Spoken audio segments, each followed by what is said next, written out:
All right, so today I'm going to do a video about the potential of changing the professional draft zone from 12 meters to 20 meters, and two major reasons why.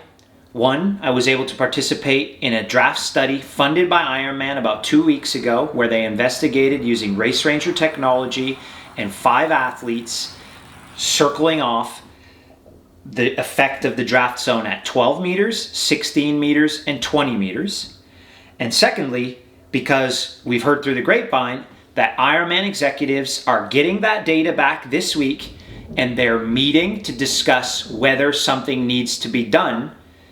And as someone who's raced for a long time and someone who's really wanted this change to be made for a long time, I think it's a great opportunity to voice my opinion on the topic, as well as hopefully get some of my fellow pros to voice their opinion on this topic.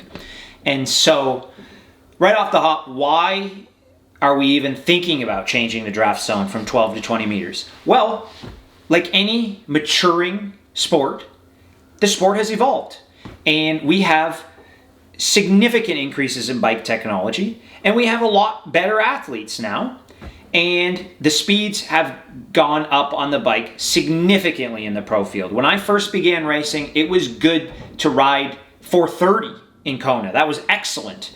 And now, I mean, I don't know if anybody rides 430 anymore. Like literally in the pro field. Like Sam Laidlow's riding 357, 33 minutes quicker than what was happening even 10 years ago. And so that's not happened in the swim. You know what I mean? The swim record is still old. It's not really happened in the run. There has been a bit of an improvement in the run, but the reality is the bike is the one that has greatly evolved. And the bike is the one that we, long distance triathletes, want to keep as non-drafting. We already have draft legal triathlon. And if you're interested in draft legal triathlon, there's a whole world out there for you where you can win an Olympic gold medal and you can make a lot of money. And quite frankly, a lot of those Olympic distance guys like the fact that there's this whole other world waiting for them after their Olympic dreams they've gone for them, where they get to do non-drafting racing, not just longer draft legal racing. And so as the sport stands right now, it is moving ever so closer to draft legal racing. When you get into these championship level races and the parity is so high in the swim, the 12-meter draft zone is no longer, not even remotely sufficient to make non-drafting biking. And so what is the situation that we're in now? Well, the current 12-meter zone benefits very few people, actually. It used to be 10 years ago when I said it, people said, shut the F up and learn to swim. And back then, maybe there was a little bit of truth to that. But now, everybody's shut the F up and learned to swim. And now you've got all these great swimmers who are also great bikers who want the bike to be what it is, non-drafting. And so the sport needs to evolve. And we have a great opportunity right now. IRONMAN is listening. IRONMAN funded, I don't even know, probably 10 grand, 15 grand, that study costs that I participated in. They're looking into this deeply, and they're voting on it this week. This is our opportunity, pros. And it's no longer just me talking about this.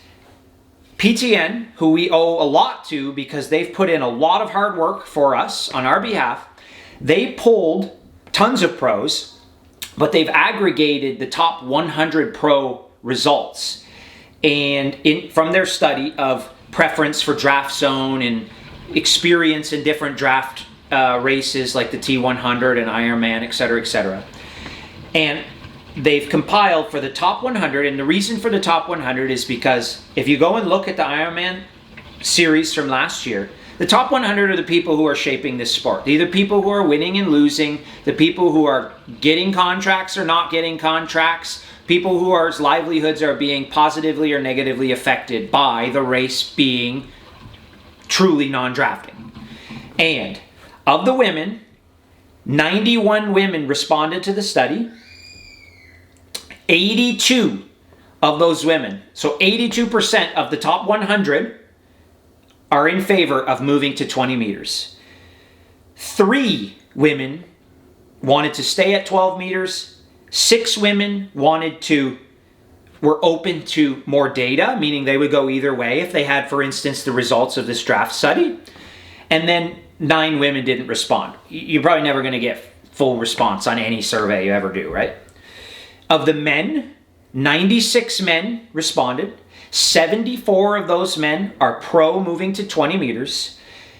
6 of those men want to keep it 12 meters. And 16, so a lot of the men, a lot more than on the women's side, are open to the data and are willing to go either way based on what the data of this study says. And then only 4 didn't respond.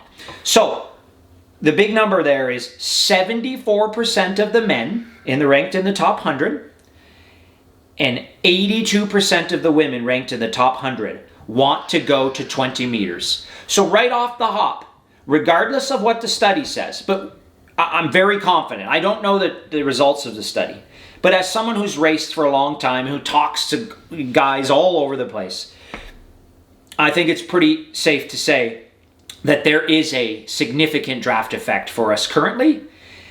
And right off the hop, 82% of the women and 74% of the men, regardless of the study, want to go to 20 meters. So I think that's a huge piece that I hope that the Ironman executives consider in their meeting, is that this is something we want deeply.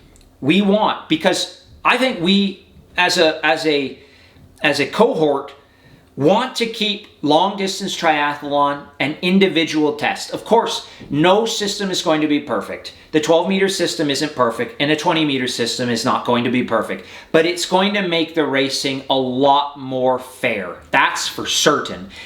And there will be ramifications of going to 20 meters. Of course, it will be harder to make a pass. There will be all sorts of things that we can't even predict that will come up.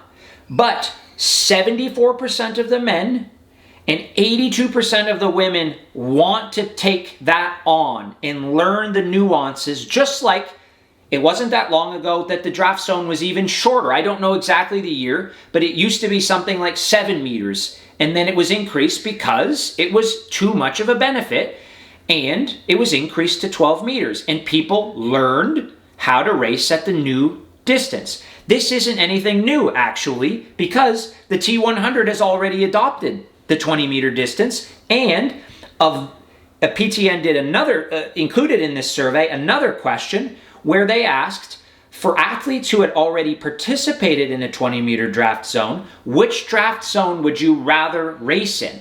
And of 356 pros who they surveyed, 182 of them had participated in a 20-meter race. And of that 182, 167, that's 91.8%, would rather race in a 20-meter draft zone. So I think that's pretty staggering. I hope that the Ironman executives take that into account. These are people who we haven't experienced 20 meters in Ironman. These people who answered, and I'm one of them, by the way, I've done some T100 races, or PTO it was called then, and I also voted to go to 20, even though I had experience at 12.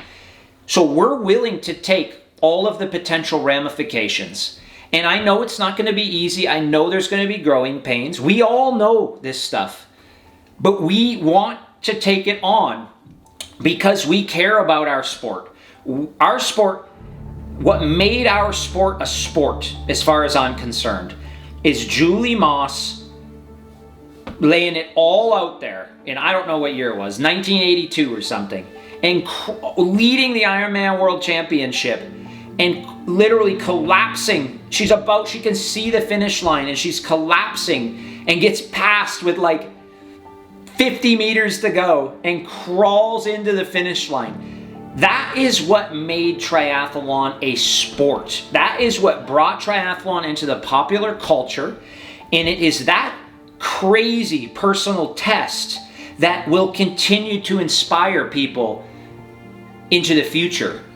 And we already have not draft legal, and that's cool and also really inspiring. All these great athletes who are taking over in triathlon now came from ITU, but a lot of those guys like the idea of the personal test. It just as it is motivating for someone who's never done a triathlon. They're like, wow, that's a crazy personal test. I can say that I'm one of those people. I was sitting in a basement in 2009 and saw Craig Alexander winning Kona 2009, and I was like, that is an insane personal test. I wonder if I could do that. These ITU guys think the same thing. They're interested and intrigued by it, but we need to keep it a non-drafting race. And right now, it's no longer that. The sport needs to evolve, and we have the opportunity right now. The Ironman executives are voting. They're gonna have, I'm confident they're gonna have data that supports this, the need to increase the draft zone. And so I'm calling on you guys, my fellow pros, if this is something you want, and it's no longer just me, it's 82% of the women and 74% of the men and a whole bunch of people on the fence and open to data. So a great majority want to evolve our sport and keep it non-drafting and keep it an individual test. And this is our moment. So if this is something you want to see happen, then I ask you to get out there and voice your opinion to Ironman. You can do it publicly, you can do it privately, however you want. And I think Ironman is going to make the right decision, and they're going to stand with us and stand for fair sport and push our sport and evolve our sport and keep it non-drafting and continue to keep it inspiring and make it better for all those athletes who come after us, all those pros coming up after us who want to do non-drafting triathlon.